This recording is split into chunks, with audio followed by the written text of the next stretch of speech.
to other things, that you become a very integrated life. If you want to nurture yourself to be a certain possibility, then you have to maintain the memory integrity. This is what Runanubandha means.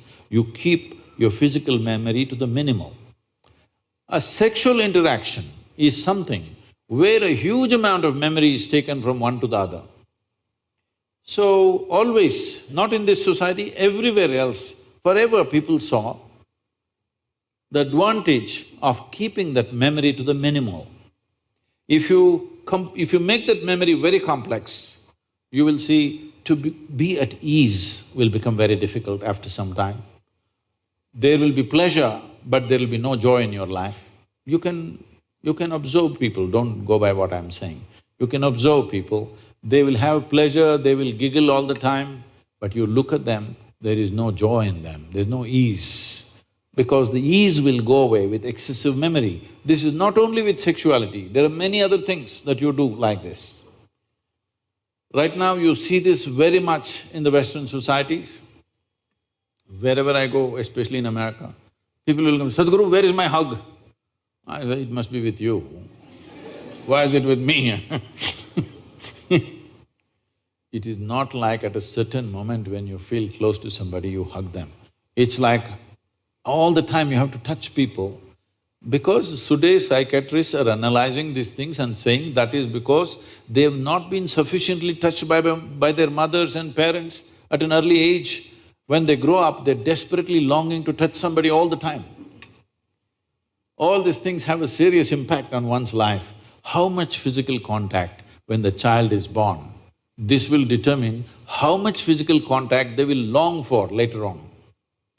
And the memory of what an infant picks up from the mother at that time, because till a child becomes 4.5 years of age, in many ways, energy-wise, it's not a separate life, it's still attached to the mother's body. Actually, if by nature if people go till then, they must be drinking the mother's milk and connected up to 4.5 years, that's how naturally it was. So, the energy doesn't mature at that time, more and more memory that you get from the mother is better and better to strengthen this. But once the child begins to move out and becomes an individual, life is organizing itself. People come to me and say, Sadhguru, can you bless my daughter, can you bless my son? First thing I ask is, how old? If they say 15, 16, 18, all right. If they're over 21, I say no. Because me blessing you, blessing will not go to your child. You may still think emotionally that's my child, but as far as life is concerned, it's become fully separate.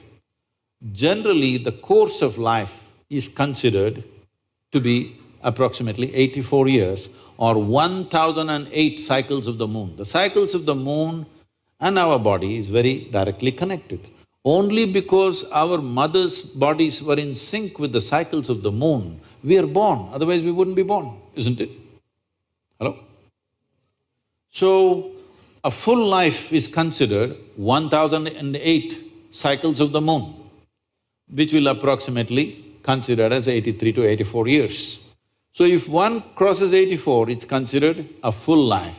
In this, the first quarter is the only time when it is connected to parentage. After that, the child must move, because energy-wise, you cannot connect those two lives anymore. So that is when the longing, if you have not created enough integrity within yourself, the longing for another body multiplies.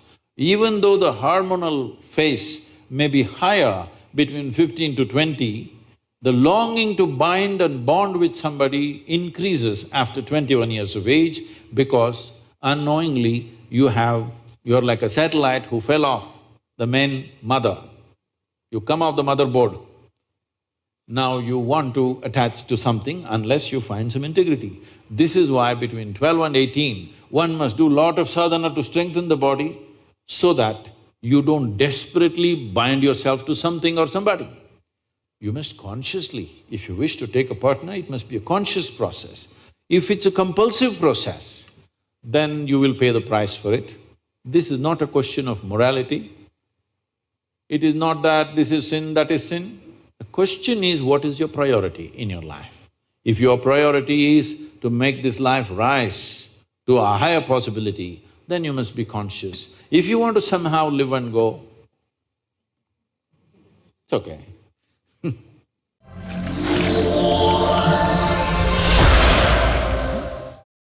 Thanks for watching. Please subscribe our channel to encourage us if you liked this video.